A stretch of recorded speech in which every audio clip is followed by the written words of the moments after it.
কিছুই নেই? সকাল সকাল এক বাটি মুড়ি নিয়ে বসে গেছো, এদিকে ভাসুর ঠাকুর খেলো না, স্বামী খেলো না, সেসব দিকে কোনো ধ্যান নেই, এমনকি ঘোমটাটাও পর্যন্ত দাওনি।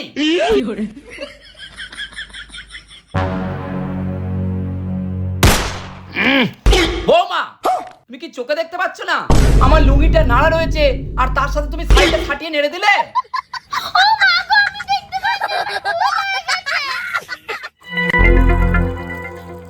দাদা গো, রান্না করব, তেল শেষ হয়ে গেছে, একটুও তেল নেই। তোমার বাবা মা কি তোমাকে কিছুই শেখায়নি? তেল নেই তো কি হয়েছে, জল দিয়ে ফুটিয়ে দাও। হ্যালো মা, তোমরা আমাকে কোন ঘরে বিয়ে দিয়েছো বলো তো? আজকে ঘরে তেল নেই, ভাসুর ঠাকুরকে গিয়ে বলতে গেছে, বলছে কিনা জল দিয়ে ফুটিয়ে দাও। বৌমা, এই ভগবান, আমি ভাসুর ঠাকুরকে ছুঁয়ে দিলাম, আমার কি সর্বনাশ হলো গো, আমার পাপ হয়ে গেল, আমার পাপ হয়ে গেল।